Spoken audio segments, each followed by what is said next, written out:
Yeah, I actually did want to stay in because of everything it took to earn my Green Beret and get onto a team and finally start earning some respect, right, from the team members and some cool guy schools and, getting a deployment under my belt. And I wanted to. Because I would imagine even at 6 years, you're just scratching the surface of the potential training and experience. Oh, yeah, for sure. And it's different experiences for different guys. I mean, some guys graduate the Q course and meet their team downrange and they're in a gunfight the next day, right? And then they have all these kinetic deployments and whatnot. It really depends on the hand you're dealt, right? And I felt that I hadn't gotten the experience that I had signed up for yet and really did feel called to re-enlist.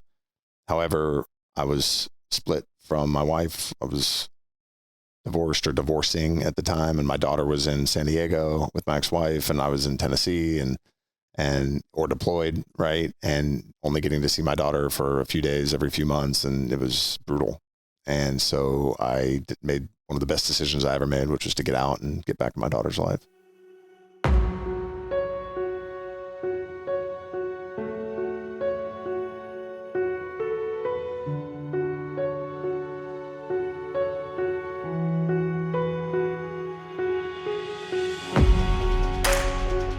Welcome to the Transition Drill Podcast. I'm your host, Paul Pantiani. I appreciate you taking the time to watch. So let's get into this. How was Indianapolis? It was wild. Yeah, getting up on stage in front of a room full of Green Berets and some other service members, senior folks, sergeant majors, and there was a retired Navy admiral there and others, and to perform our original song that was written specifically, most directly for this community, and to get such a rousing ovation and such beautiful feedback was really inspiring. Very cool. First time you've ever performed in front of a military-specific audience? Yeah, it was. And it was our second real performance. We'd been doing open mics and whatnot. Our first was at the Science of Psychedelics conference in Phoenix a few weeks prior, and this was in Indianapolis for the Special Forces Association annual banquet dinner and at their convention. So it was really an honor. That's really cool to get the recognition and the acknowledgement of what you've done and how the song is basically aimed at helping others, and then to bring it kind of full circle and put you in front of that audience. Yeah, really for us, it was validation that the message was landing, right? And of course, it's super honoring for us to receive that type of applause from that type of audience. But more importantly to us was the fact that it landed and that the way they received it was a reflection of that. It was interesting being up there singing this song about, shining our light in the dark and remembering who we are. And it was really a call for those that are in darkness to dig deep and to help others even, right? Because I know for a lot of us, we're such pack animals that when we're called upon to show up for someone else, sometimes that's easier than even showing up for ourselves. And so to be up there on that stage and singing from this place, right, this work of love and sharing it and seeing these men, the looks I was getting, it was like very, very stoic, right? It was just a room full of warriors and their spouses, and their armor was very much up. It was like they were looking over the tops of their shields, right? But I felt it landing for them. And then their response, both in the applause and in the conversations afterwards as they came up to us and, reflected how it impacted them was really special. I think that's one of the things for me that's been very eye-opening through this process of this podcast. And not that I didn't have a sense of it or realized it getting into it, but just really kind of going deeper into it. Most of us, either from the military or first responder community, we put up those walls. We put up that barrier of I'm invincible. But I would imagine when you're singing a song and you can see that, like you explained, you're getting over that shield, but they're still keeping the shield up. But you had to have seen it in their eyes that there was something was turning on inside. Yeah, there was a sorrow. There was like the strength, leaning into the gunfight, right? But there was a movement. There was something they were protecting, and that something was their hearts because it was landing for them. And when we're in these jobs, whether it's a special operator, or I imagine as a first responder, right, we have to compartmentalize what we go through in order to meet mission, in order to do what it is that we're trained to do. And so you stuff it down and you drive on, and you square it away. And there really isn't necessarily, at least in my experience, a culture of being able to share and talk about these things, right? Because it is oftentimes perceived as weakness. And there probably is a place and a space for that compartmentalization in order to do the job. However, for me, living life like that, even before the military, stuff it down and drive on, right? A lot of childhood trauma. And I just, use that to propel myself and toward my ambitions and success academically and otherwise. And at a certain point, it just stopped working, right? And just holding on so tight and having so much suppressed trauma, so many suppressed wounds that were really below the waterline of consciousness. And for me, it wasn't until I was blessed with some really world-class coaches and guides and healers that I was able to tap into that space and start to feel it. And it was scary as hell. And it was a smoker, exhausting, right? But it's made all the difference.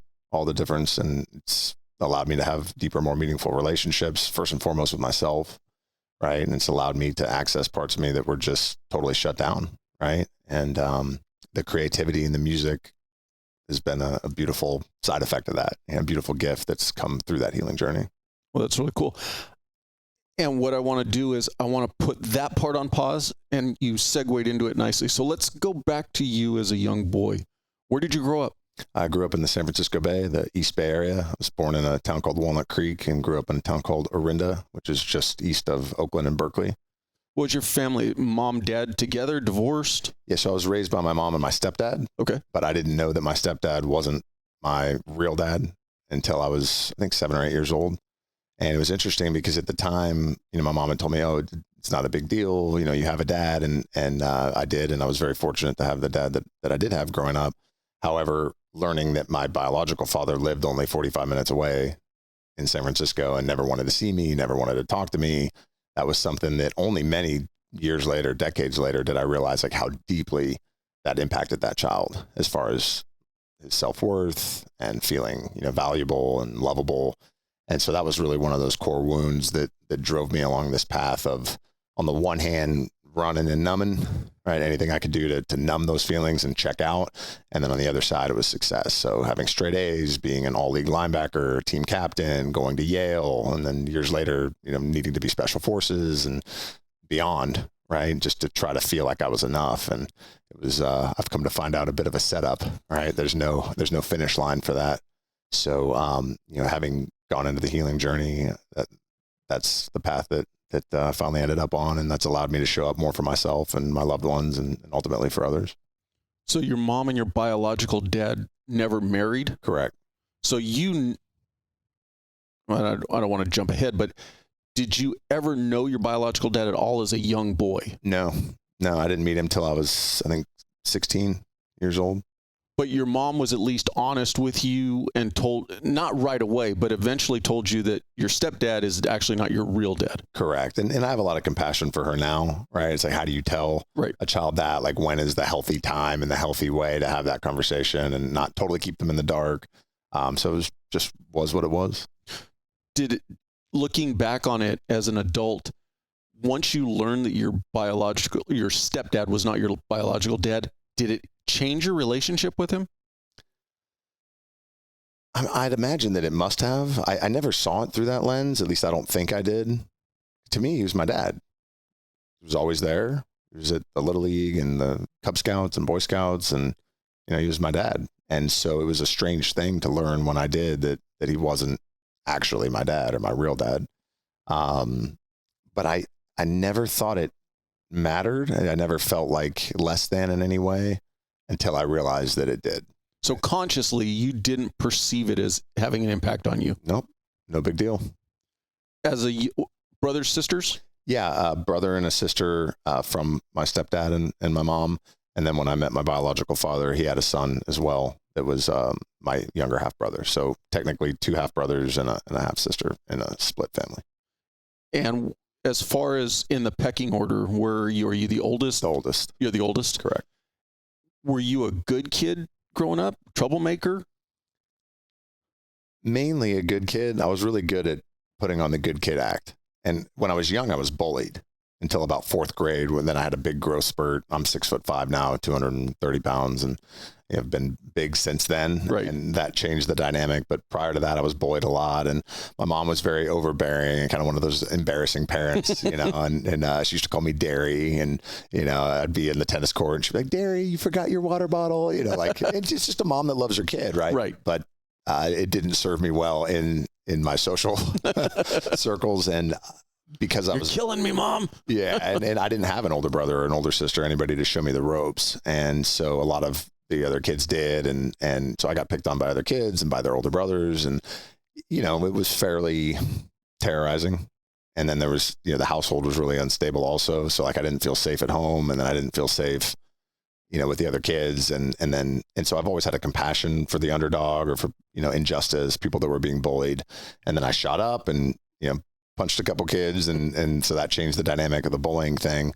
And I always got great grades, right? Like once I got into high school, it was straight A's and doing great on the football field and getting all the accolades. And so it was easy to, pull the I'm a good kid thing off. Whereas socially, I was primarily hanging around with kids that, had drug and alcohol issues, from a young age, and, really weren't showing up for themselves in the classroom. And so it was sort of this like dual personality, right?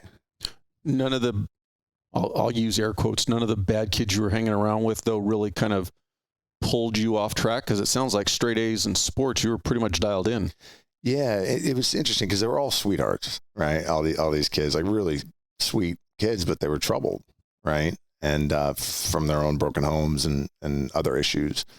And so they never, to my recollection, made fun of me for doing well in school or anything like that. And to me, it just seemed natural that if I'm going to work so hard in school, I'm going to want to play hard. And right. Most of the other kids that were getting straight A's, didn't seem super fun. At least that was my perception. So I like to hang out with the party guys. As far as sports, you talked about a growth spurt kind of when you were in fourth grade. Was football your first and only passion, or did you play all sports? Yeah, I played all sports growing up as a kid, and I wasn't great at them, particularly with the growing, because I wasn't super coordinated. My body was taking time to catch up to its size. Slow down. Right. And then football came along, and it was really my freshman year, my first year of high school football, first year of tackle football. And I'd gone out for Pop Warner in the past, but because of the speed of my growth, I had a lot of trouble with my knees and knee pain. And so I wasn't able to play Pop Warner. But then I came to freshman year, and they gave me a helmet and shoulder pads and said, see that guy with the ball? Like, go run him. Get him. Yeah. Hit him. And turns out I could do that. And I was violent and really good at being violent.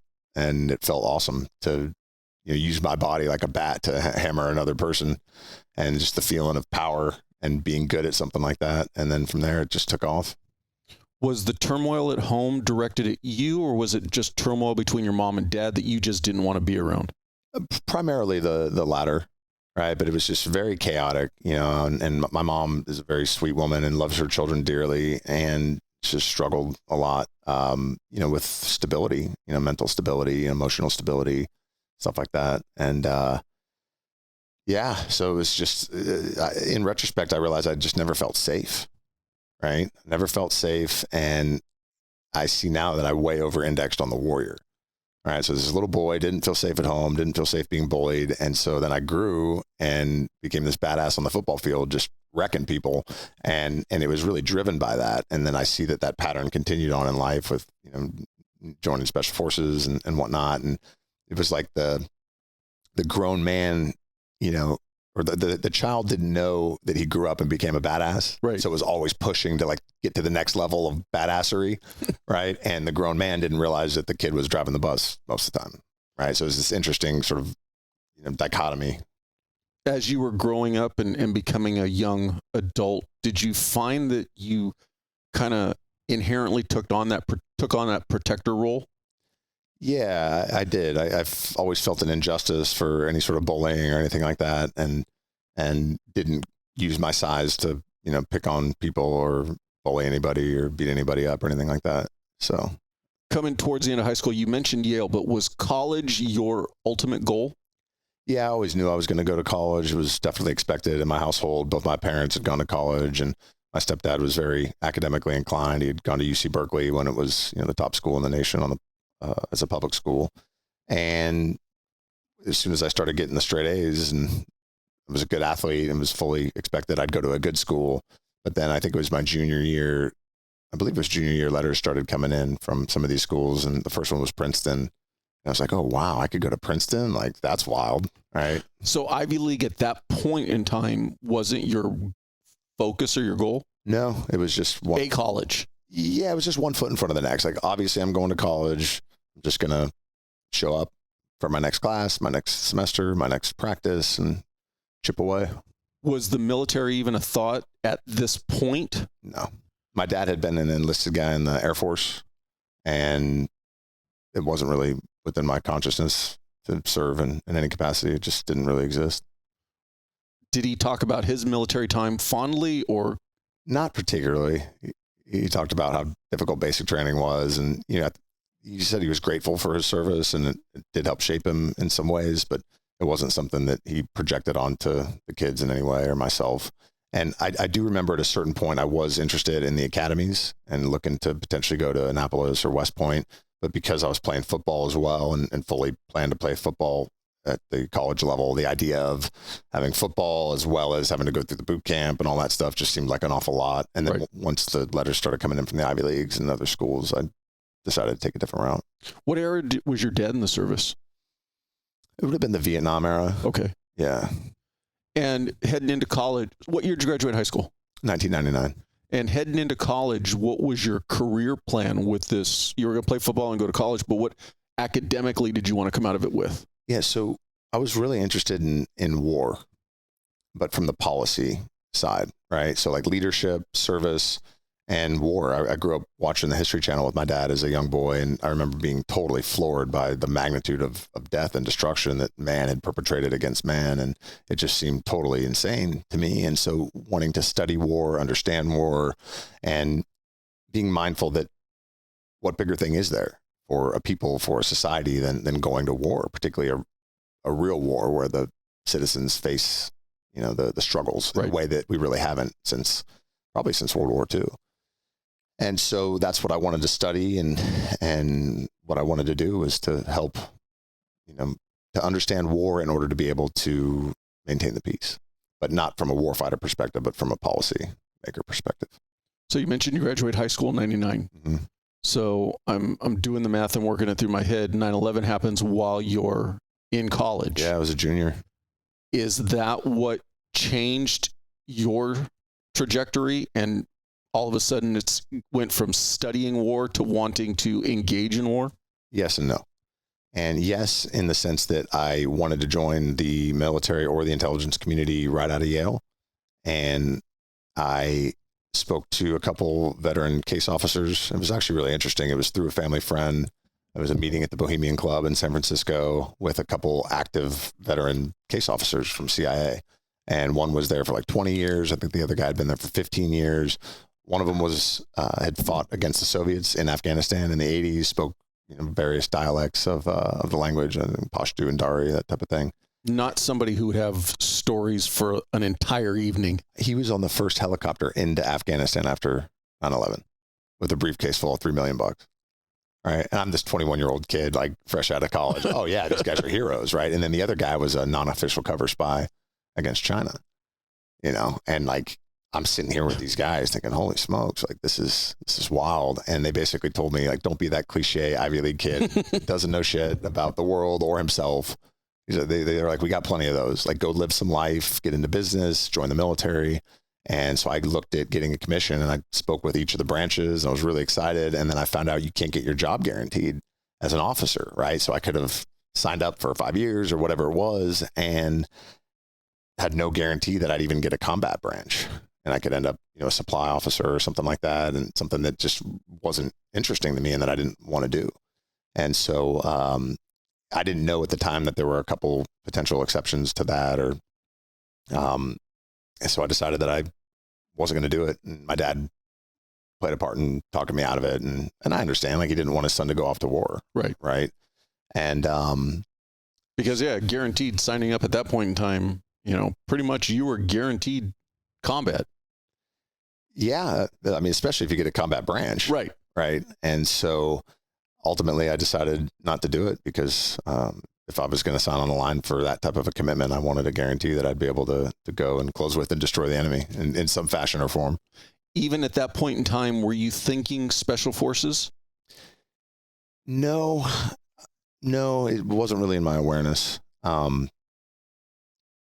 That I recall. I just remember not being able to get as an officer any sort of guarantee, and my dad saying, "Oh, well, you can't enlist," right? Because he had done the enlisted thing back in the day and gotten treated like shit. And waste all this time going to college and then enlist. Right.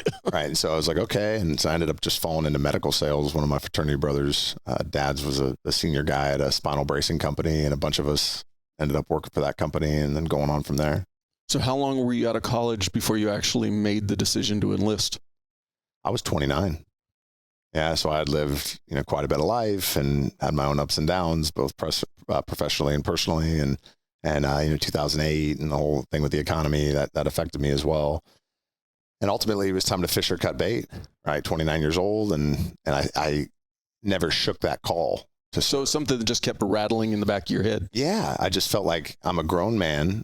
I'm strong. I'm capable. I'm competent. And why am I not serving my country? Like, am I better than these guys because I went to an Ivy League school? And so my life is worth more than theirs. I just felt guilty that I wasn't doing my duty, considering everything that had happened on 9/11 and in the subsequent years. And so then I found out about the 18 X-ray program and that I could enlist off the street and get a shot at Special Forces. Did you, in those 9 years, did you meet or develop contacts with anybody that was in the military, or were you doing your research on it? Yeah, I was doing my research on my own and looking at different options. And I looked at the SEAL opportunity as well. And I just wasn't really feeling the water thing. Like, I grew up swimming. But more than that, it was with Green Berets, learning the language, right? Working by, with, and through an indigenous partner force, right? I really like the idea of learning the language, learning the culture, and doing the unconventional warfare thing. So the job really spoke to me. So you enlisted in the Army what year? 2010. And on a Special Forces contract? Yep. So you knew going in, assuming everything goes according to plan, you would be a Green Beret. Right. With the caveat being my original enlistment contract was, I think it was a 35 Lima or something like that. It was for a crypto linguist, because the language was that important to me. I really wanted to learn the language, and specifically Arabic, right? As a window into that culture, into the Middle East, and understand, this culture and this place that had caused so much, challenge for the United States of America over all these years. Right. How do we engage with these people? And so I'd already been studying Islamist doctrine and the different schools of, Islam and things like that to try to understand, the mindset. And of course, it's not monolithic. It's, all these different branches and cultures within cultures and dialects and everything like that. But originally was signed up to be a crypto linguist. And then as I was training for the military, I was hitting it really hard, and I knew how to work out, having played high school and college football. And all of a sudden, I see, over a few months' time, my physique completely transformed. And I remember looking in the mirror thinking, man, I'm a warrior. And I played linebacker in college. I was, smacking people around the football field. Like, I'm a warrior. What am I doing? I'm going to ride a desk. And so I went in and changed my contract to the 18 X-ray, the Special Forces contract. And on that first contract, is it a 4-year or a 6-year? It was a 5-year contract, and I ended up extending a year in order to make E6, staff sergeant. Going in, was your plan to just do that one contract, or were you potentially thinking making a career out of it? Yeah, I never considered making a career out of it, because I always felt that my highest impact to U.S. national security would be on the policy side, beyond kicking in doors and whatnot. And so I felt the call to go serve, the call to have the courage to be at the pointy end of the spear. If I was ever going to be in a position of making policy, or as an elected official voting to send young men and women to war, I wanted to have the courage and the congruency and the conviction to have been there myself. And so using this now as a catalyst to what you're doing today, you've made it through selection, you're a Green Beret, you're deployed. When does your mindset start shifting, or when did you start seeing the mental health aspect from a negative impact on you? Well, I couldn't see it at the time. I mean, everything was about earning the Green Beret. When did you start feeling it? I mean, I've been feeling it my whole life. I just didn't realize. Right. But when did I start having an awareness of I need to tend to myself? Yes. probably wasn't until a good ways, out of the military, even just a couple years ago. So you made it through that entire 6 years, no obvious issues that you were ignoring? I mean, I was just holding on so tight my whole life, right? You just felt that was norm. Just living on the trauma, just running and gunning. You know what I mean? I didn't know anything else other than chaos internally and like emotionally, and then just trying to achieve my way into feeling normal-ish, right? When you were in and closing in on getting out, was there ever a thought of staying in longer? I know you said you extended that 1 year, but after that 6-year mark. Yeah, I actually did want to stay in because of everything it took to earn my Green Beret and get onto a team and finally start earning some respect, right, from the team members and some cool guy schools and, getting a deployment under my belt. And I wanted to... Because I would imagine even at 6 years, you're just scratching the surface of the potential training and experience. Oh, yeah, for sure. And it's different experiences for different guys. I mean, some guys graduate the Q course and meet their team downrange and they're in a gunfight the next day, right? And then they have all these kinetic deployments and whatnot. It really depends on the hand you're dealt, right? And I felt that I hadn't gotten the experience that I had signed up for yet and really did feel called to re-enlist. However, I was split from my wife. I was divorced or divorcing at the time, and my daughter was in San Diego with my ex-wife, and I was in Tennessee or deployed, right? And only getting to see my daughter for a few days every few months, and it was brutal. And so I made one of the best decisions I ever made, which was to get out and get back in my daughter's life. You're definitely not the first that I've talked to, and I'm sure not the last.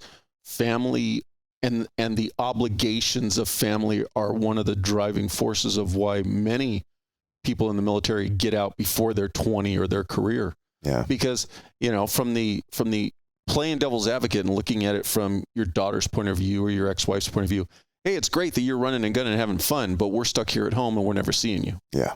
So you do have to make that decision. And sometimes it's not the easiest decision or what is perceived as the easiest decision at the time. It was brutal at the time. I mean, looking back, it was a no-brainer. And thank God I made the right decision. I mean, not even close. Right. But at the time, I had sold my soul to earn that Green Beret. I had been through hell. I gave everything for that.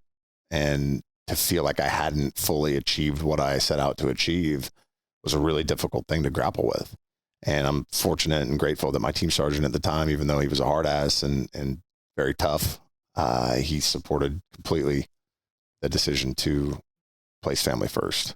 And so I was super grateful for that because we get a lot of pressure to stay in, right, throughout the chain of command and the ranks, and there's financial incentives, and the military had invested in a lot in me by that point. And so everybody wants you to re-enlist. And if you don't, you're seen as a shitbag almost, right?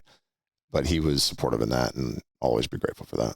Well, I think you hit the nail on the head. From the military's perspective, whether you like it or not, you're a commodity to them, and they've invested a lot of money in you, and they want to ride that horse for as many years as possible. Sure. And I'm overgeneralizing it, but your best interest isn't their first priority. No, it's not. Coming out, what were you planning to do?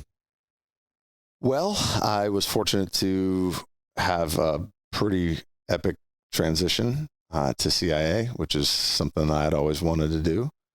And at the time, it was scary, right? Because I had just spent 6 years of my life taking this route and doing what I had to do to earn my Green Beret and be part of that community. And it wasn't easy. And I wanted to make sure that the transition was a successful one, and it would be an upward trajectory and not a step back and going back into the private sector. And I had a degree from Yale. I had years in the private sector where I had some success, and it was concerning that I wouldn't be able to make that an upward trajectory. And so I have a ton of compassion for guys that joined at 18 and didn't have time in the private sector, didn't have an undergraduate degree, and they're trying to reinvent themselves after 10 or even 20 years with retirement. Right. So I feel for those guys for sure, because I had everything in my corner and it was still terrifying. right? And it ended up being a smooth transition, and I was able to do the agency thing, and that was very cool and interesting, and yeah. With all the boxes you check, the education, the experience, the training, did the CIA come looking for you, or did you go looking for them? No, it was actually a buddy that told me about the opportunity. Well, it's both, actually. So I applied to be a case officer, and I applied for ground branch over there. They did not move me forward for ground branch, but they did on the case officer side. But if I was going to be a case officer, I was going to have to live in DC, which is on the opposite side of the country for my daughter. And that would defeat the whole purpose of me getting out of the military. Right. Right. But then a buddy told, a buddy of mine from Special Forces told me about a unit called GRS, which is a lot of former special operators that are providing personal protection and other skill sets for clandestine operations, and that I'd be a great fit for it. And so I put my resume in for that and got the thumbs up, and was able to align the stars to get out and get to the pre-selection course and then the selection course and make it through that. And definitely wasn't easy. It was really a high level of skill that you have to make it through that course. You have to be a good shot and have a good day on the test days. Otherwise you're going home, which is stressful. Right. But, we're used to stress at that point. And it's also nice knowing that all the guys that you're serving with are all not just former special operators, but former special operators that made it through a very rigorous selection course that involves, shooting, moving, and communicating at a really high level. So basically an all-star team. Yeah. Did that position guarantee you at least to be based on the West Coast? Yeah, it was a contracting position. And in that unit, the majority of men that do that job are contract employees as opposed to, full-time.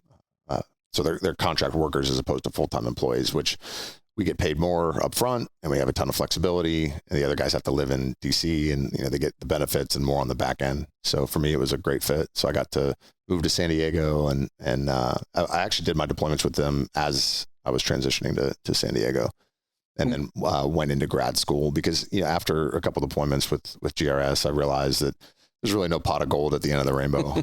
I got to do the cool guy stuff, live the pirate's life. And, what we did was important, right? I mean, I did an operation over there where it was literally on the president's desk the next morning.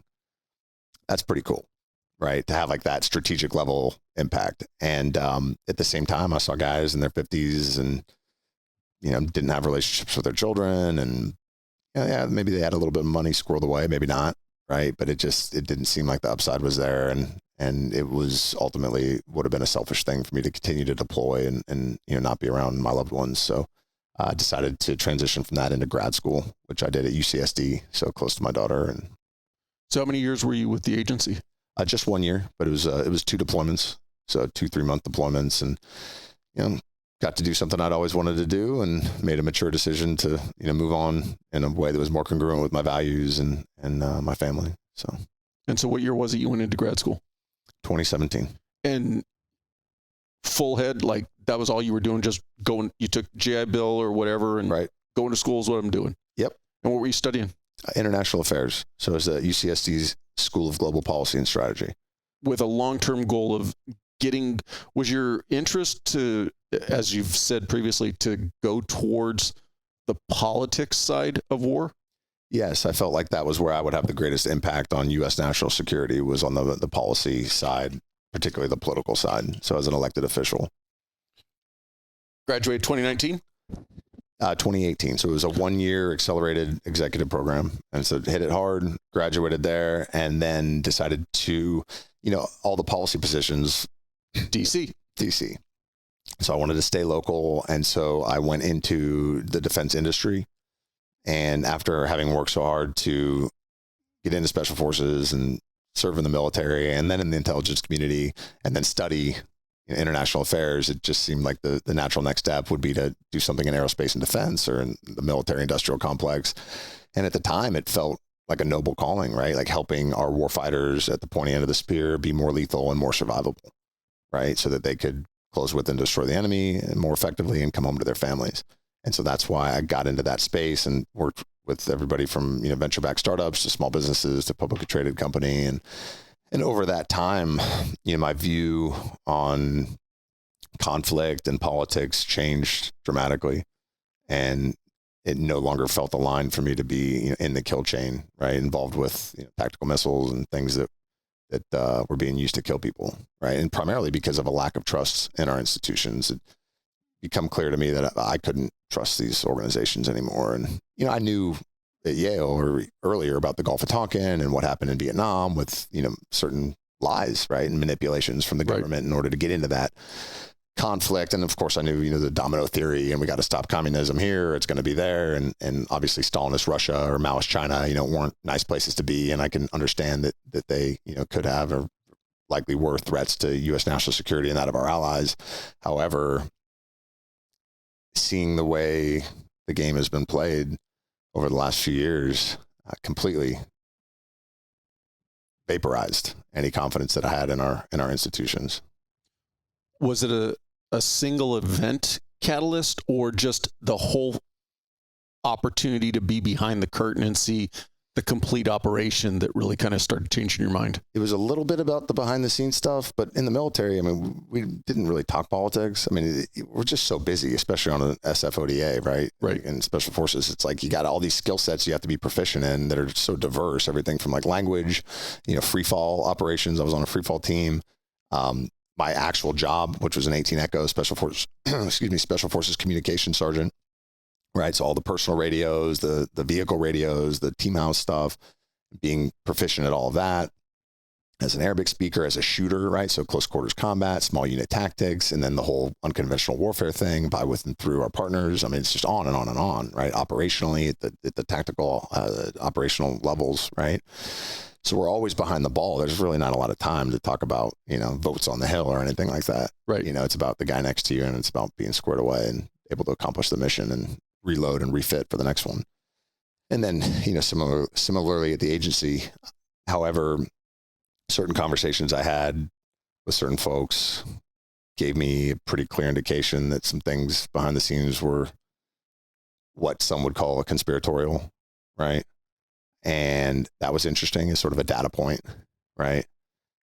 And then things started to continue to unfold, and we had COVID, and we had these riots, and they're burning our cities, and the media's saying, oh, it's a largely peaceful protest, and there's burning buildings in the background, or headlines like 21 officers hurt in mostly peaceful protest. And, I'm familiar enough with psychological operations and mass hypnosis techniques, right, to know it when you see it. It Right. just wasn't passing the sniff test. And then data points coming in from, this relationship here and that relationship there, everything from in the intelligence community to senior special operations officers to folks from the ultra high net worth class, and just kind of seeing these little data points that start to paint a picture of something that's nefarious, prima facie, right? It's clear. And then to see the censorship, that's when I knew we were in big trouble. When you saw big tech shutting down debate, whether it was concerns people had about the integrity of the election or about the nature of COVID and how it was being treated, right? Like supposedly we live in this free society where the First Amendment is first for a reason, right. The most important amendment, right? It's freedom of speech, it's freedom of conscience, it's freedom of religion. It's, as a free being, it's our inherent right to be able to speak our truth, right? Within certain limits, like yelling fire in a crowded theater or calling for, revolution against the government or something right. like that, right? But to see people just snuffed out and erased and silenced if they said anything other than the party line, the line of those in power, that was Stalinist. That was Maoist. That was cultural revolution, rewrite the past. Same thing with the statues. It's what they did in Maoist China, right? It's like anybody that has even a cursory familiarity with 20th century history in China and Russia had to know what it was, right? And human beings are human beings. So everybody falls on a lockstep, keeps our heads down, tends our garden. And at a certain point, there was so much information coming in from these different avenues that I realized I no longer understood the operational environment of American politics. Right? Well, even from an outsider's perspective, if you try to form a truly well-rounded opinion just based off of what is being presented to you by what we will deem our media, I don't care if it's left or right, you're never going to get a complete picture. No, and it's done that way by design, right? And so like the more information I did get, whether it was through the media or ancillary sources or directly from well-placed relationships, the more I realized I didn't know what was going on. And I spent my whole life trying to understand what was going on, right? I mean, I studied political science at Yale, right? And then I did these things real world at the pointy end of the spear in the special operations community and the intelligence community. And then in a graduate program to understand international affairs, like I've studied history, right? And then to like realize, holy shit, this is not what I thought it was. And I don't understand it anymore. And when you don't understand your operational environment, you don't go on a mission, right? I mean, it's setting yourself up for failure, right? So I no longer had interest in the political route at that point. I don't want to put my hand up and go through all of that to join a game that I don't understand how it's played, or that it's played in a way that is much darker and more dangerous than I realize, right? Because if I really stand for individual liberty, and if I really stand for the Constitution, and that's, I'm persona non grata in that environment. Well, and I think that really says something too for using yourself as an example of somebody who's studied it academically, lived it first world, transitioned into a furtherance of doing it more, the CIA and that type stuff, and still not being able to look at the chessboard and understand what's going on, just shows you how much the machine intentionally gives conflicting information to keep the ground unsteady. Yeah. And it's ultimately designed to keep us at each other's throats, right? So black against white, gay against straight, man against woman, rich against poor, all these dichotomies, victim, victimizer, all these narratives, and we're getting hit all these different channels and media sources, and it's designed to keep us at each other's throats so that those that are in power can maintain that power and increase their wealth, right? And it's not surprising if we think about human nature over time, what families would do if they had a position on the market or on institutions or in banking or whatever it is that allowed them to coagulate levels of wealth that are virtually unfathomable. I mean, the idea that there's families that are worth hundreds of billions of dollars. There are families that are worth trillions of dollars. What does that mean, right? And then you look at something like Epstein, and clearly it's an intelligence operation. Just because the guy had money doesn't mean that you pay off a U.S. attorney and not have to go to prison for those crimes, right? You don't get to buy your way out of that type of thing in our system. But he was untouchable. The reason he was untouchable is he was an asset. He was being run by an intelligence agency on behalf of who? That's another discussion. But to do what he did for blackmail and bribery purposes and control. And if that can happen in the United States of America at the highest levels of industry, politics, then we need to start asking ourselves some real questions about what the nature of our system is. Well, and even just a superficial glossing over it.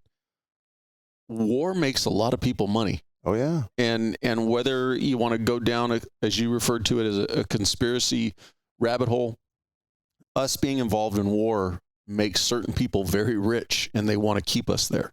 Totally. And there's a lot of people that love this country and are willing to do whatever it takes to defend liberty, and God bless them. Right. And who's pulling the strings? Why'd we go into Afghanistan?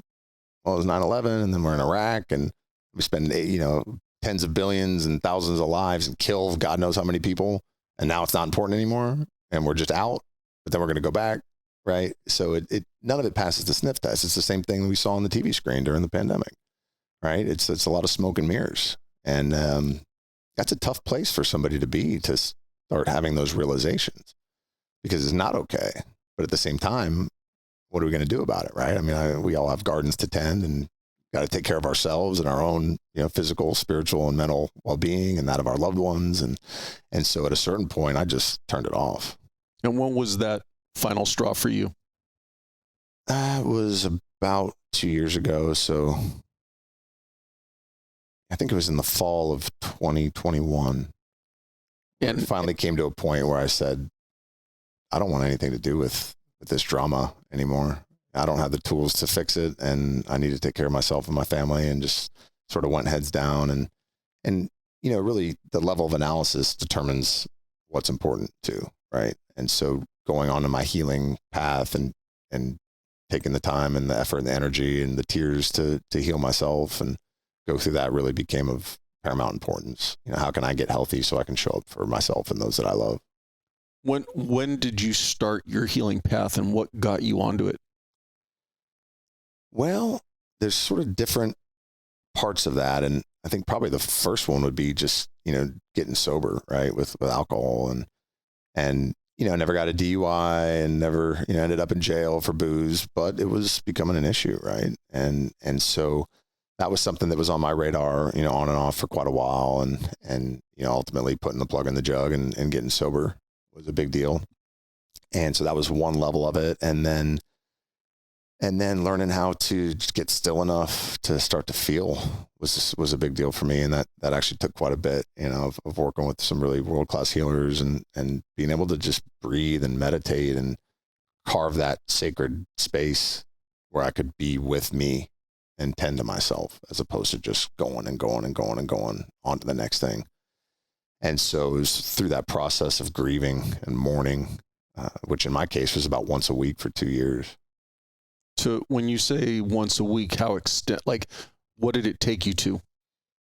Well, it was through the process of meditation on a daily basis, about 15, 20 minutes. And all of a sudden I just felt these deep currents of sorrow like bubble up to the surface. And the first one was around my daughter and missing out on a lot of her life due to my time in the military and the separation and the divorce. And my ex-wife and her left when I was in the Q course, attempting to earn my Green Beret. There was no bandwidth to feel any of that. Right. I mean, I did a little bit the day they drove off, but then it was stuff it down and drive on. Otherwise, I couldn't show up to do what I had to do, right? And then I'm a new guy on a team. There's no bandwidth to feel any of that. So it just continued that pattern of stuffing it down and driving on, until I was able to get to the point and the awareness and have some better tools. And so it was initially, there was this moment, it was interesting. I felt it coming up and there was this like moment of decision. It's like split second. And I just thought to myself in that instant, I said, I'm a man. I've proven it to myself. I've proven it to my country. I'm going to feel this. And I just like released into it and leaned into it. And it was like a damn dagger in the heart. Was there someone in your life that was help pushing you towards the looking inside?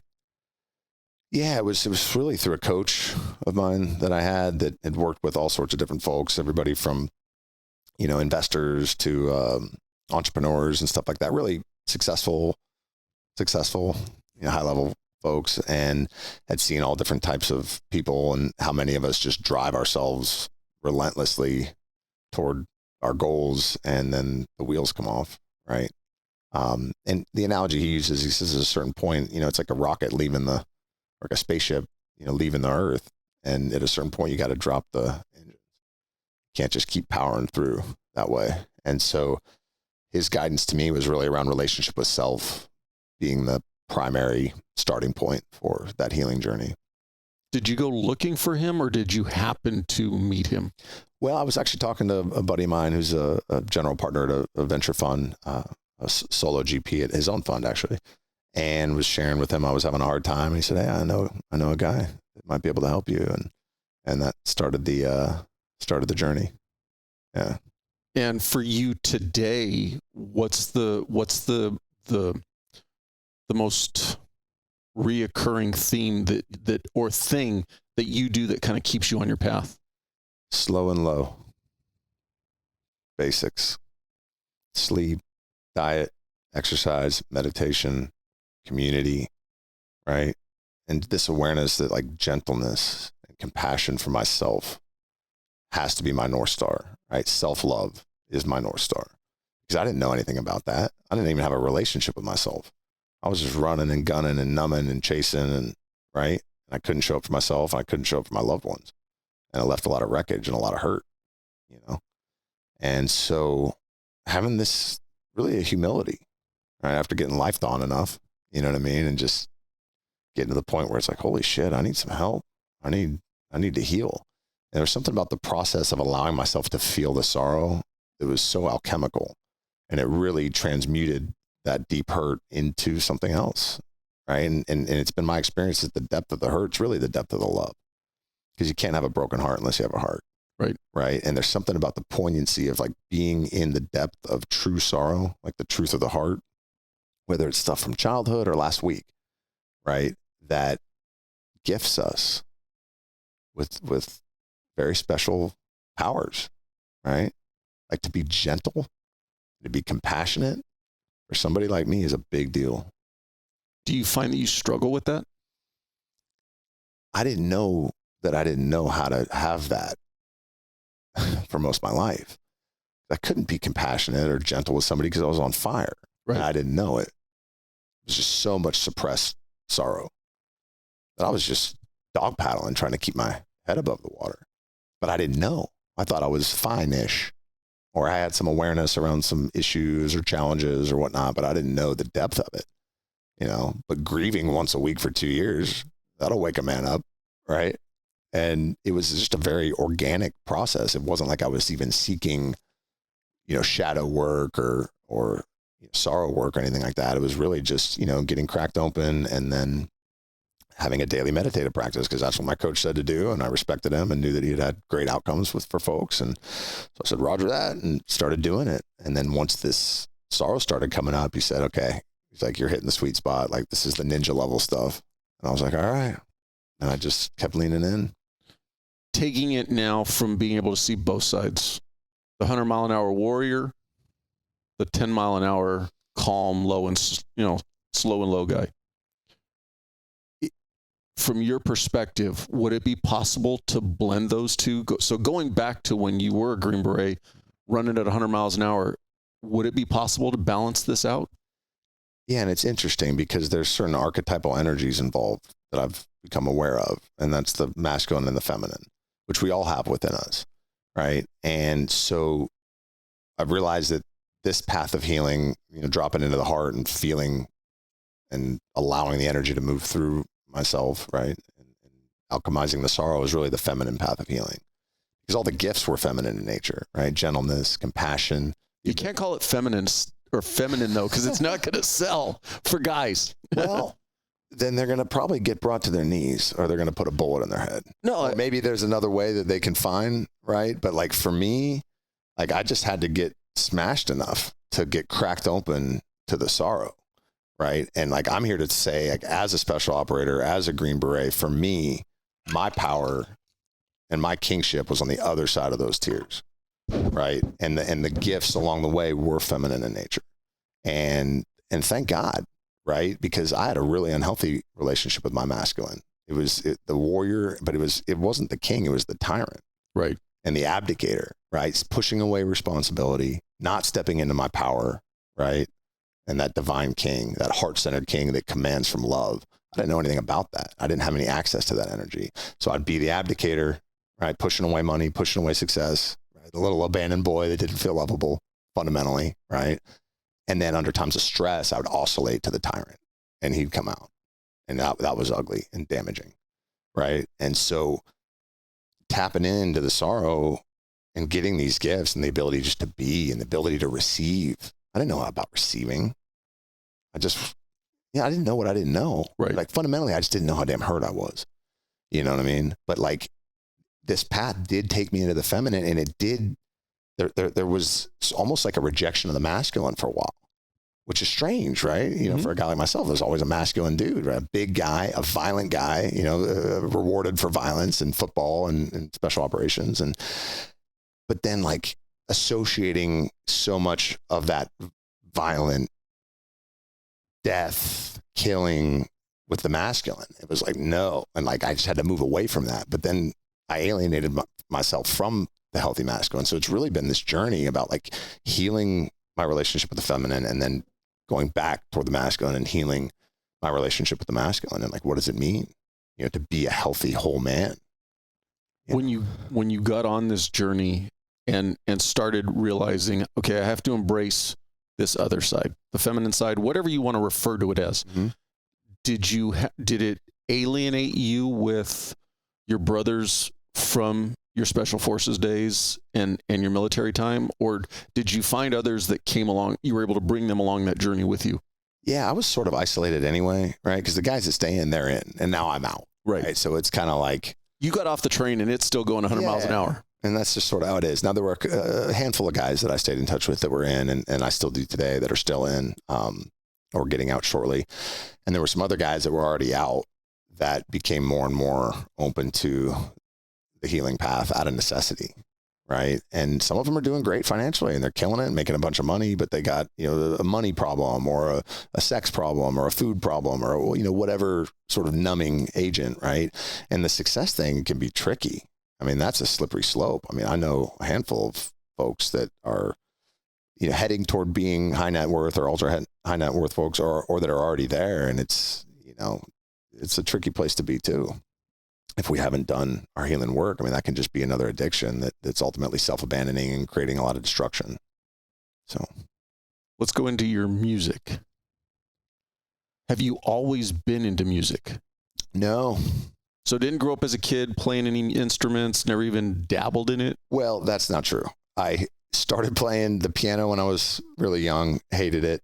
And then I found a guitar under my mom's bed in middle school. And I said, can I play this and ditch the piano? And she said, sure. So I started with the guitar and then all my buddies started playing guitar and then it wasn't cool anymore. So I switched to bass and listened to like Primus and Rush and Metallica, Chili Peppers and whatnot. And so I enjoyed the bass and I ended up playing in a college band doing like backup vocals and just cover songs and stuff like that. And then I sort of ditched the bass and didn't really do anything. I'd sing karaoke from time to time and that was about it. But it was really, to be candid, it was really the healing journey that was precipitated by psychedelics, right? So psychedelic medicines such as like MDMA, psilocybin, and others that allowed me to access this part of myself. Did you go down to Mexico and do the... So there's a variety of opportunities. So there's guys going down to Mexico with vets. There's guys going down to South America with Heroic Hearts program. The VETS is Veterans Exploring Treatment Solutions. And there's a handful of great organizations. And I can't get in too much to the different tools in the toolkit or methods that I've been blessed to use myself, at least at this time. But it's saving lives. Can we just talk about your experience with psychedelics? Absolutely. And I just want to be clear as to why I was maybe a little bit less than candid right out of the gate. And that's because I still am in a professional space that's a little bit gray when it comes to that. So this is sort of like my first. And obviously only talk about what you feel comfortable with and are clear to talk about. Well, I want to be of like maximum service. And the truth is I had my first public discussion about this at the Science of Psychedelics conference where I was on the veteran panel. So technically it's already out in the public space. So, and I feel like I can't really share my message without being candid about it. So, and ultimately it's about serving whoever hears it. Right. Right. Yeah. So for me, it was the psychedelic medicines that allowed me access to that part of myself that was just locked away. And it, frankly, it was a place I never wanted to go. I didn't want to go here at all.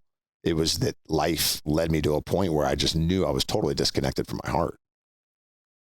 And I was running. I was like Houdini, like an escape artist, right? Such a weird dichotomy, and you've hit on it a couple times. Somebody who is at the point of the spear, hitting life's hardest challenges head on, and is afraid to just simply look inside and be open to opening your heart. Yep. Terrifying.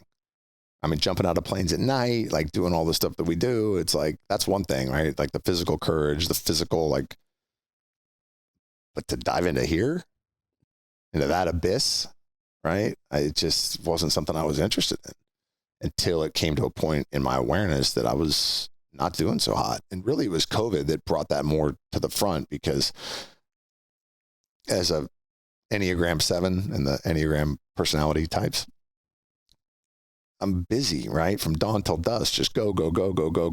And at the less than healthy levels, that's a strategy that sevens use to deal with the primordial anxiety and terror of life, right? Is to just go a mile a minute. Now, are you go, so you don't have the downtime to be inside your head? That's it, right?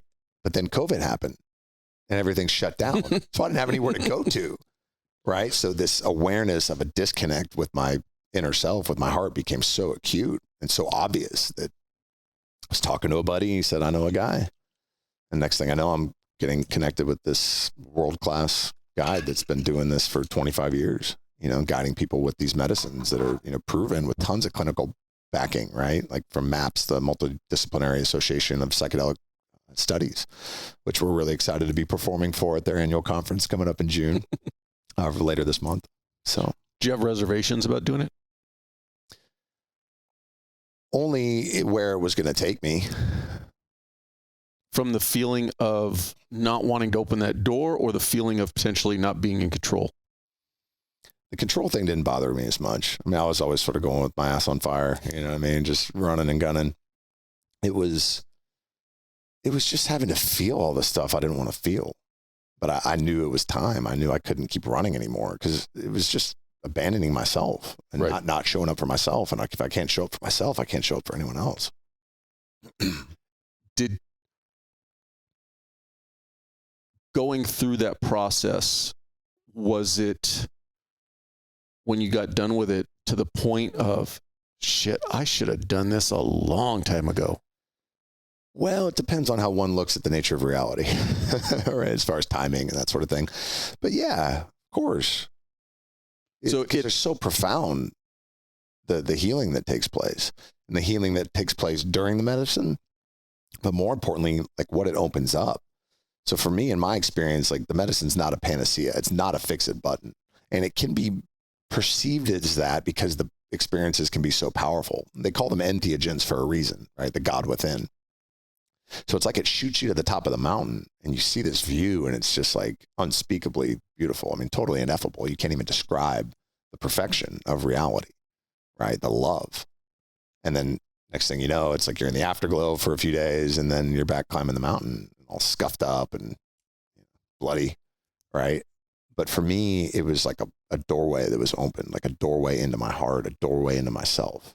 And then the daily practice was the path, just one foot in front of the other, slow and low, one day at a time, getting still, breathing, meditating, tending to myself, sleep, diet, exercise, like that trifecta of mental health, right? And, you know, meeting other veterans or knowing other veterans that like come to this awareness of how hurt they are, particularly guys with moral injury from combat and stuff like that, or guys that have, you know, just experienced that level of trauma. If you were giving advice, and obviously everybody's different, you talk about now today, one of your daily tasks, I'll call it, is meditation. From your perspective, would you recommend somebody starting down that path and then do a psychedelics, or use psychedelics as like the door and get right in and then? Yeah, I think it depends on the person, right? And that they need to be wise about it, because these are very, very powerful tools. And the misuse isn't so much around addiction, in my understanding and experience, although they are so powerful, these experiences, that sometimes people come back to them maybe more often than is wise, in thinking that if a little bit's good, then more's better, as opposed to saying, okay, this is just opening me up to do my daily work. Right. It's maybe a little bit less glamorous than rocketing to the top of the mountain. So I would say use caution, do your research, and don't underestimate the power of these substances to heal and open the gateway and open the doorway for healing. And of course, there's contraindications as well that medically need to be understood, you know, certain mental health things, or neurotransmitter and biochemical conditions or medications that are contraindicated. So they have to be wise about that. For somebody who's interested in going down that path, where would you say is a good starting point to start doing their research? Well, go for veterans, Veterans Exploring Treatment Solutions is great. There's an organization called SOC-F for special operators that's sending guys through other organizations. The Mission Within is another great nonprofit, as well as the Heroic Hearts Project. So all those are doing work with veterans around medicine. Michael Pollan's book, How to Change Your Mind. There's also a documentary, I believe, by the same name. It's a wonderful documentary called Trips of Compassion. It was filmed in Israel, about the use of MDMA for therapy.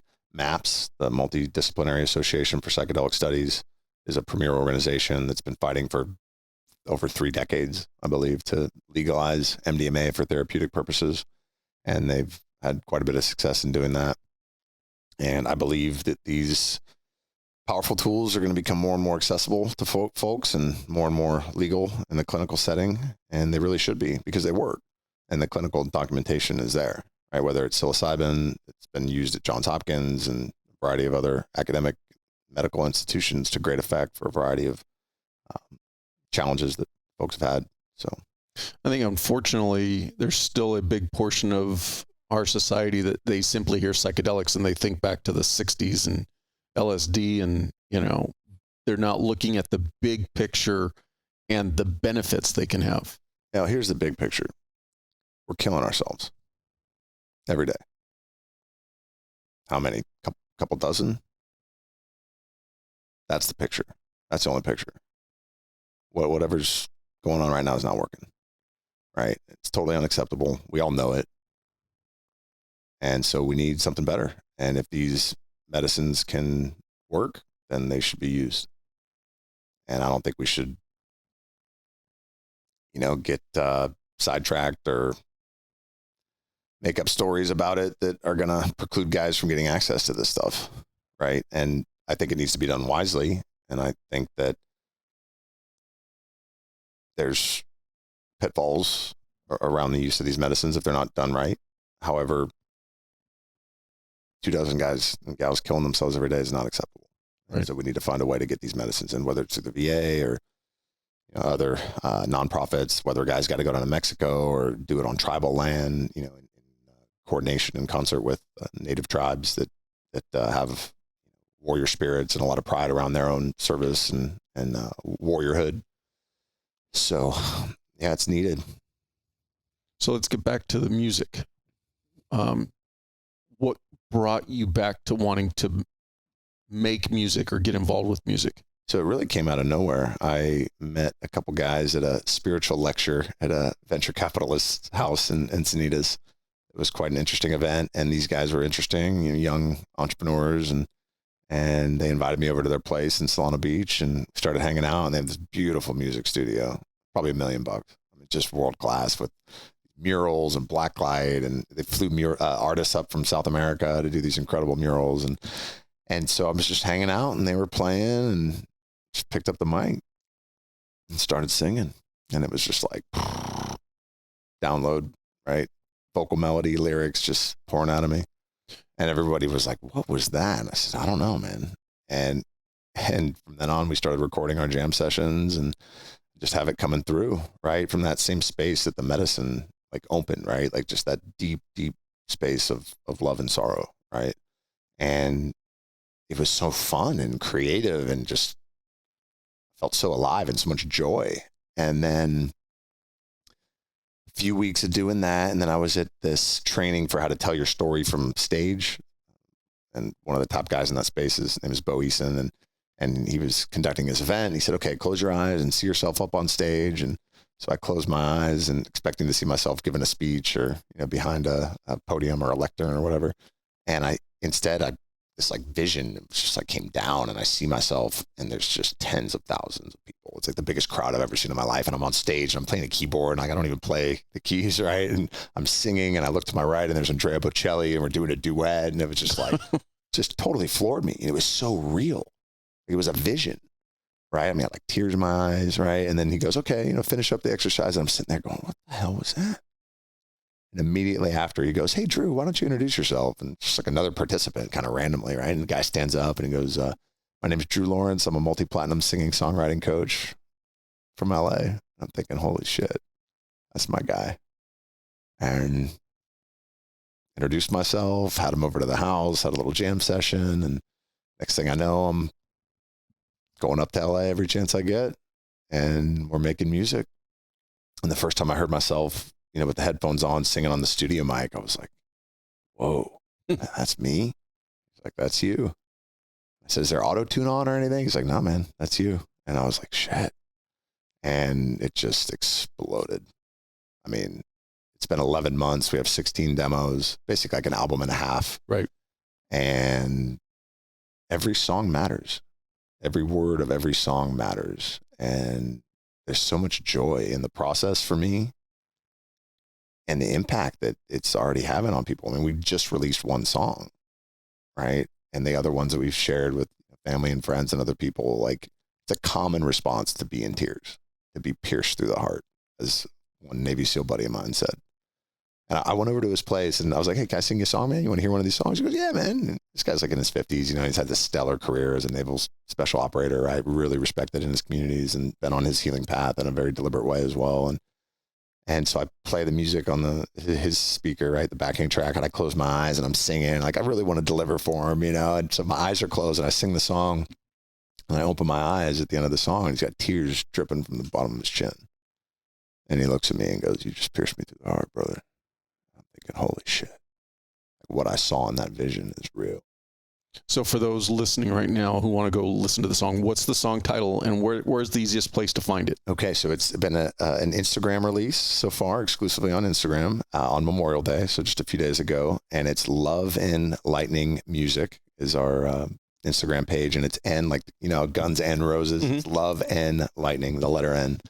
Love and Lightning Music, and it's just right there on the page. Brother in My Arms is the name of our debut single, and that's the one that we performed at the Science of Psychedelics conference, as well as the Special Forces Association, and it's also the one we're going to be performing in a few days at the MAPS conference.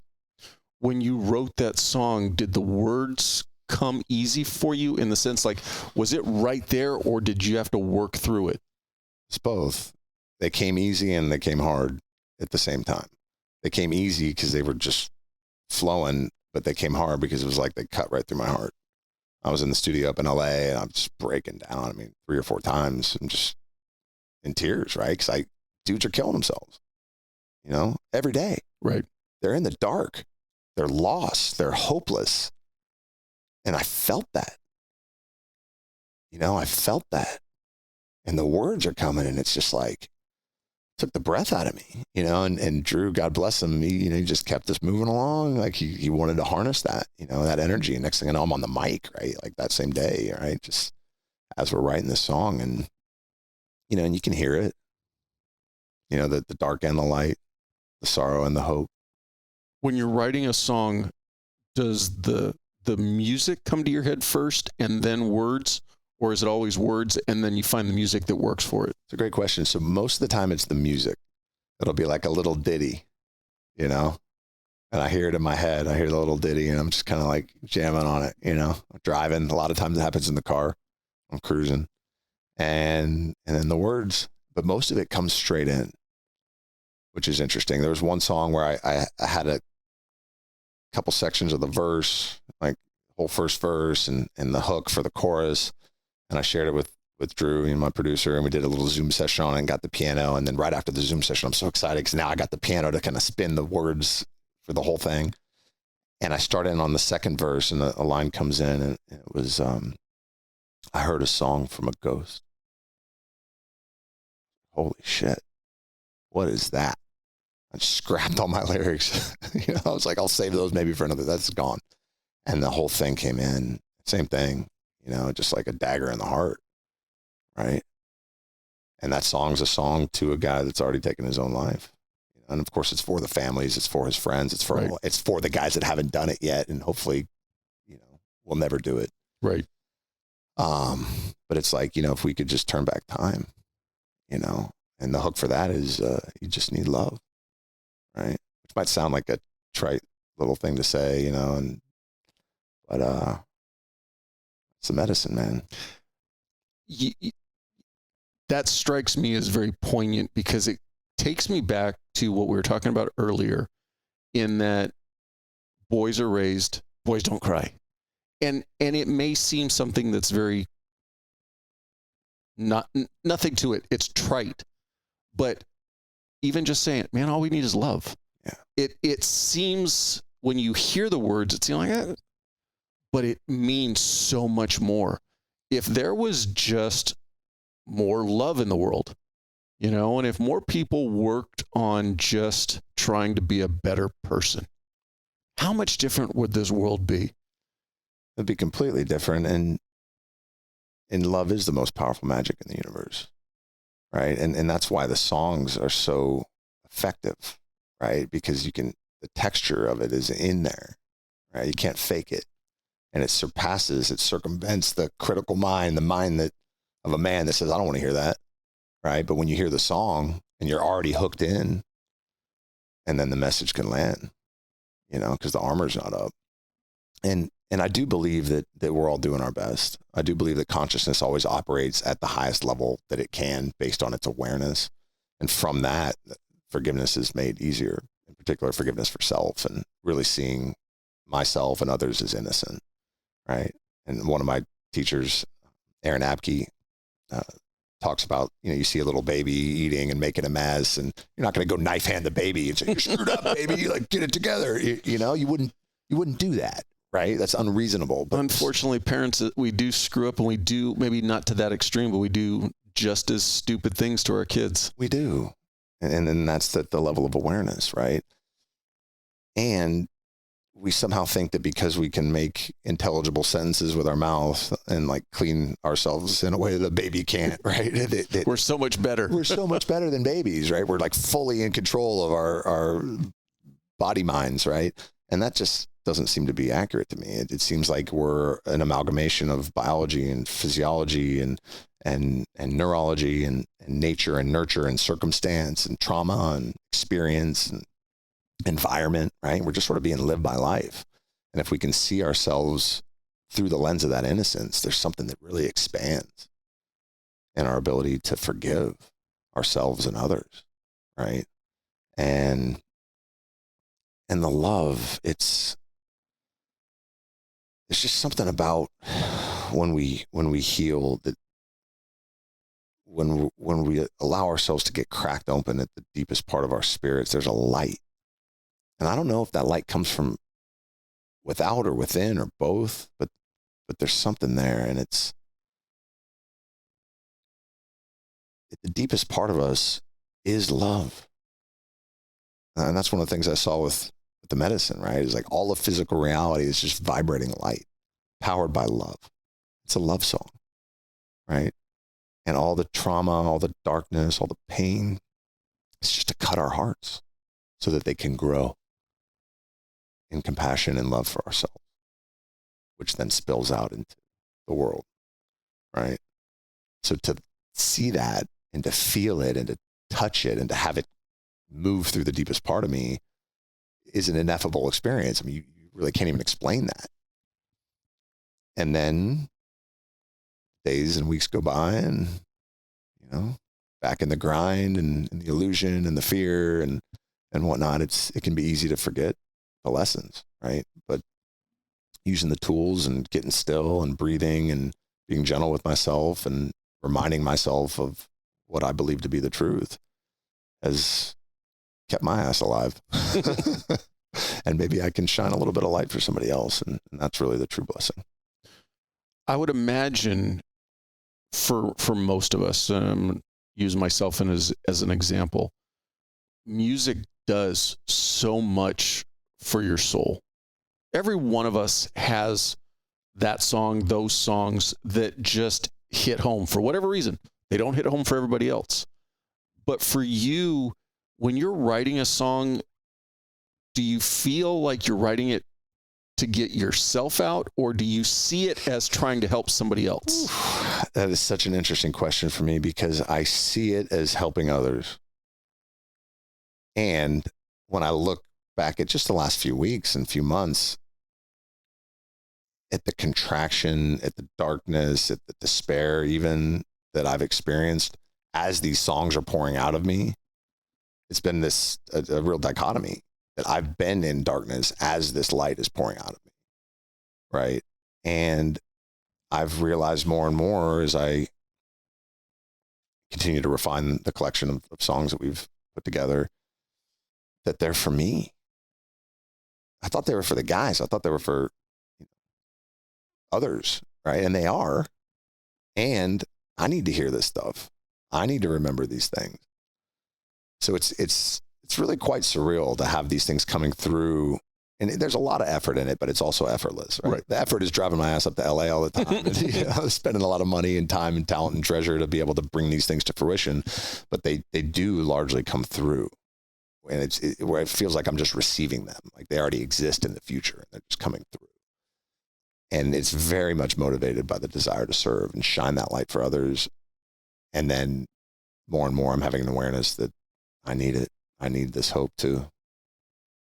Have you had that experience yet where you wrote, recorded, and done a song, and then maybe you listen to it a week later, a month later, whatever, and all of a sudden it just hits you completely different than what you thought you were putting down in words and in music?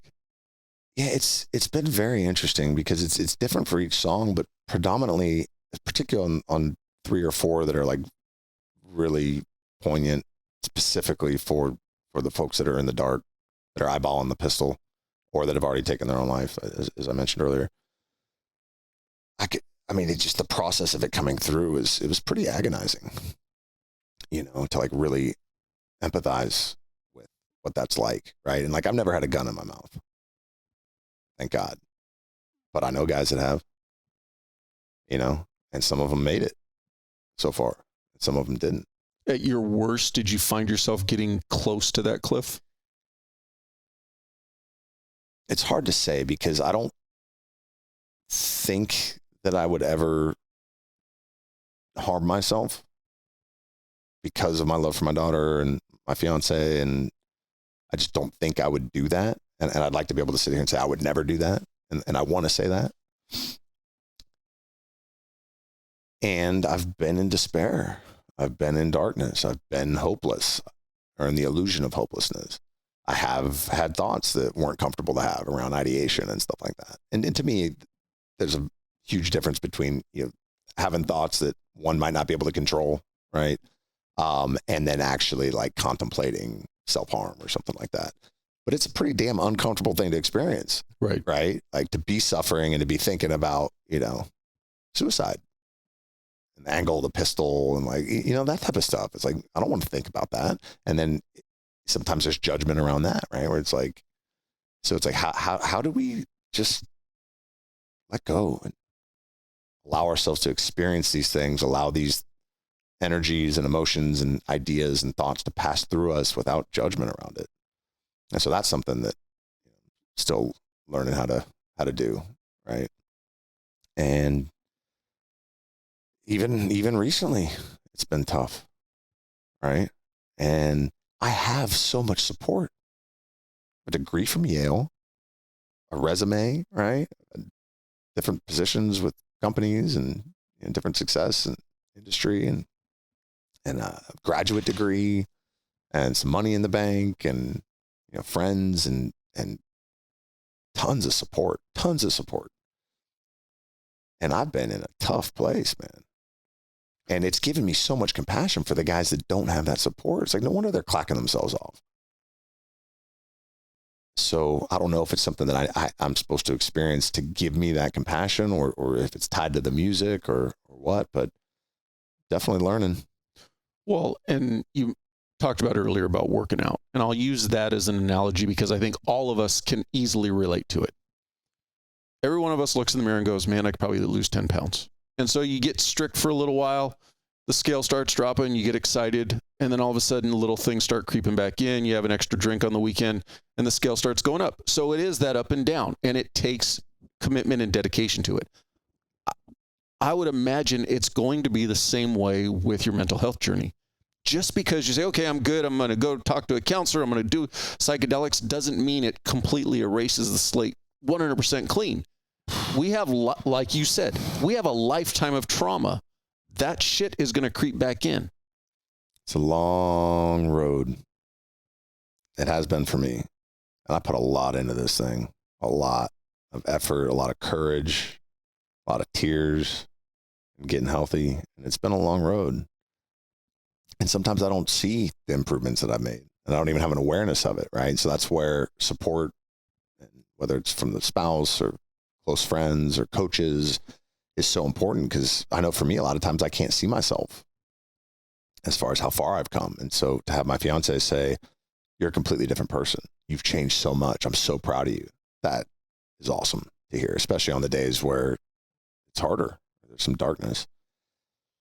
For me, number one, just hang on. Like no matter what, just don't kill yourself today. Take a knee, drink water, face out, accept defeat, cry, roll around on the ground, you know, do anything but kill yourself today. Wait for tomorrow. If you're at the edge. And it's okay to be at the edge, you know? And, you know, I have a buddy that was really close to suicide, and someone told him, you know, if you choose to do that, I'll still love you. You choose to take your own life, and that's a choice. And he said for him, that was super empowering. And when he thought about it, he kind of was a little less interested in doing it, right? When he saw it through that lens. But yeah, I mean, my best advice is just hang on another day, reach out. And here's the thing, like when we're in a gunfight, whether you're a cop or a special operator downrange or you're a first responder and you're doing your job, whether that involves bullets or not, right? We won't think twice about asking for support. We're trained to ask for support. We're trained to call in QRF, right? And put our hands up or get on the radio, because that's the job. You got to get the mission done. And if you need support, you damn well better call it in, right? And we're honored to show up to support our brothers in a fight or when someone's bleeding out or whatever it is. But then we get out and we're in a new operational environment and we don't have an identity that's maybe healthy or solid, or we don't know who the hell we are anymore. And we're hurting. We're dying. And we either don't even think about calling support, or we don't know how to call for support, or we do, but there's this like crazy stigma. You know what I mean? And it's bullshit. Call for support. Like your mission is to stay alive and show up for yourself and your loved ones, right? If that's the mission, you better call for support, right? And there's nobody that doesn't apply to. You know, like I put my hand up for support even recently. I got all these things in my favor. And I was at the point where I was really struggling.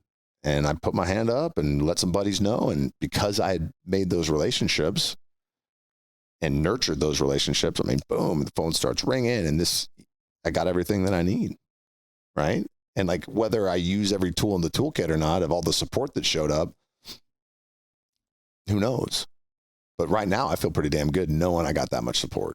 And just knowing that all these people care about me enough to show up, like that feels pretty great. Two things that you said that I believe are really important. First is the importance of keeping your tribe around you, a circle of people who can see you on the daily, who can affirm positives. Hey, you're getting better, but will also be the first to say, hey, you look like you're taking a couple steps backwards. And that ties into exactly what you were just saying. Whether you're going into a firefight or whether you're going into a fire, none of us would ever go do it by ourselves. Nope. We do everything that we're trained on is to do it as a team. But when we start getting into the Rubik's Cube between our ears, most of us tend to circle the wagons and don't want anybody on the outside to know that we're struggling. And like you said, we don't put our hand up and say, I need help. Yeah. And I think what we need is an understanding that we are in a new operational environment. There's a new mission, and that new mission requires a new identity and a new set of skills and tools, right? Because, you know, for me, so much of who I was a Green Beret, was a special operator. And then you get out and you're selling widgets for a company, right? Whether you're in aerospace and defense and the military industrial complex or not. Like, who am I now? Does this matter? Is this important, right? So having the awareness that when we transition, we are entering a new operational environment, and we can bring aspects of ourselves with us. We can bring tools and skills, and some might apply more than you think and others might not. But having that awareness that we're in a new environment, a new mission, and we need an identity that's going to work in that new environment. And that identity better involve the ability to call in for support to accomplish that mission. And sometimes that mission is staying alive one more day, just like downrange. But now, you know, it's a different enemy, right? It's the enemy between our ears. Going forward with your music and your, do you call it a band or is it a duo with you and your fiance? Thank you for asking. So it's a duo, and our buddy Nicholas Devlin was an Army Ranger, and he started coming up to the studio. I think he gave me a ride one time, and And we threw him on the mic, and he sounded awesome. And he had actually had a background as a bassist in a punk rock band and vocal coaching, and just sounds phenomenal. So he's playing bass and backup vocals for us. And then we have a lovely pianist, Tehila, that we're speaking with, who's a professional in her own right, and a composer and a singer-songwriter, and she's interested to collaborate as well. So sort of piecing it together. What's on the horizon, or are you doing, use the term gigs? Are you performing regularly where people could go see you? Not yet. So we just relaunched our first single, Brother in My Arms. We're going to have a second single in a couple months, likely a third single after that, and then a full LP album in the fall. And during that time, we will be starting to gig more. Although right now we're just really laser focused on getting the releases out and sharing the music with the broader audience. So right now, if you want to hear your music, the pathway to it is through your Instagram page? Correct. And we're going to be releasing on the 17th or 18th across all streaming platforms, our single Brother in My Arms. From the purely selfish perspective, and I have zero musical talent or ability, but the one thing that I have said to people is it's got to be an amazing experience. And I hope for this for you, to write a song, have it become so well known that you stand on stage and the people in the audience sing it back to you. I think that has to be one of the best feelings for a person in the world. I can't wait. And to have the feedback that we've already gotten just with a couple performances. And I mean, we literally had dozens of people come up to Aurora and I after the performance at the Science of Psychedelics conference. And it was just so impacted and so grateful to have been impacted in that way. And having them reflect that to us it's really encouraging and inspiring. And that's needed when you're spending the time, the talent, the treasure to create something that is a work of love that we want so desperately to share with those who need to hear it. And there's a knowingness we have of the power of what's coming through and how important it is that people hear it and how much impact it's going to have. And to have a ranger that hears it in tears, listening to it 6 times in a row and telling us it's going to save lives. To have a Green Beret saying it dropped him and his cast to the ground, and that he believes it's going to save lives, and he's put it in the intermission of his play that the Gary Sinise Foundation's funding to go around the country. And to have these things happen, it's hugely humbling and it's inspiring, and we're grateful for that. To in no way try to sound trite or dismissive or whatever word it might be, if your song helps one person, it's immeasurable the amount of worth that song is needed. And so I wish you the best of luck with it, and I hope that you touch 1 million hearts with it, and I wish you the best of luck. Thank you so much. And I agree completely. You help one person to find hope, and it changes the world. Let's wrap this up with, so what's the meaning behind your stage name of Ashoka? Thank you for asking that. So it's a name that chose me. I had a session with one of my healers who's absolutely world-class, and he works with A-list actors that everybody would have heard of, and marketing wizards and stuff like that. And he had taken me through this visualization of diving into the sea and then this underground passageway and coming upon these 3 statues, and the statues have an energy ball at the bottom, and it was essentially symbolized the warrior, the child, and the avoider. And I was shutting these statues down and taking the energy and putting it into the statue of the Olympian, which is the higher self, right? And then merging with that statue. So it was a really powerful visualization, like super poignant, right? And 2 hours later, I'm at a lunch, and this was at an energy conference, and there was a gal that was selling malas that was sitting with us, and she was passing them around, and I looked, and with the prayer beads around, and one had a coin on the bottom, and I looked at it, and there was statues of 3 lions that at the bottom had the wheel of karma, right? Looking like an energy ball, right? And I'm thinking, holy shit, this is it. I mean, this is the visual, the 3 statues, the 3 lions, and now I'm wearing it as the 4th. I mean, the symbolism was totally aligned. And it wasn't for about a year until I was reading Autobiography of a Yogi that I saw the picture of those statues, and it was called an Ashoka pillar stone. And there was an emperor, in that part of the world that, as the legend goes, was a warring emperor, and he went out to the battlefield. It was a successful battle, and he had destroyed the enemy army, and he looked around at all the carnage and all the death, and it just hit him in the heart, and he said, never again. Like, this is wrong. Like, I will be a man of peace. And he became a huge proponent for the Buddhist philosophy in that part of the world, and created these Ashoka pillar stones all over the empire. And so to find out about the name Ashoka from this emperor a year after having this experience that was, very mystical and poignant, I knew that the name had chosen me. Well, it definitely sounds like you found a great path for yourself, and I'm sure staying on it's going to definitely help others. So like I said before, I wish you the best of luck with it. Thank you so much, and thank you for the opportunity to be here with you. You've been down deep inside the valley, countless dusty roads. Now all the ones who love you can't keep them close.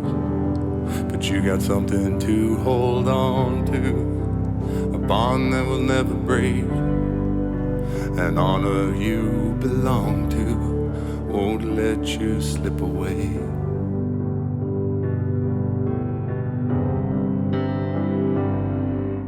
Shine, shine your light in the dark. Remember who you are beneath those battle scars. Oh, brother in my arms, if you're out of the fight, I'll be by your side. So let me be your light, shining in the dark.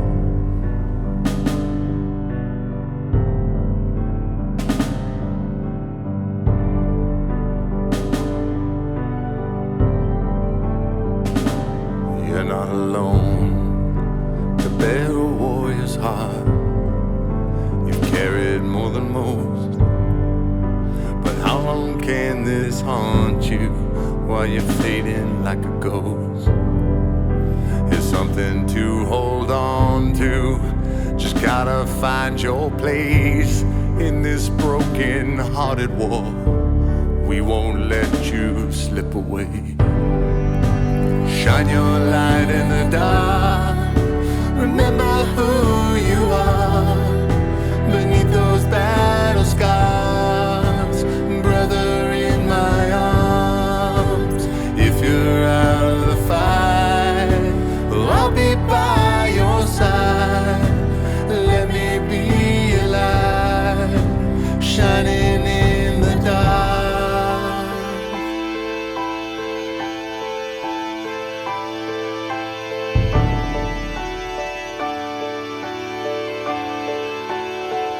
We're here beside you. We're here to guide you. Right or wrong, right or wrong, to our legend you belong. Shine your light in the dark. Remember who you are beneath those battle scars. Brother in my arms, if you're out of the fight, I'll be by your side. Let me be a light, shining in the dark.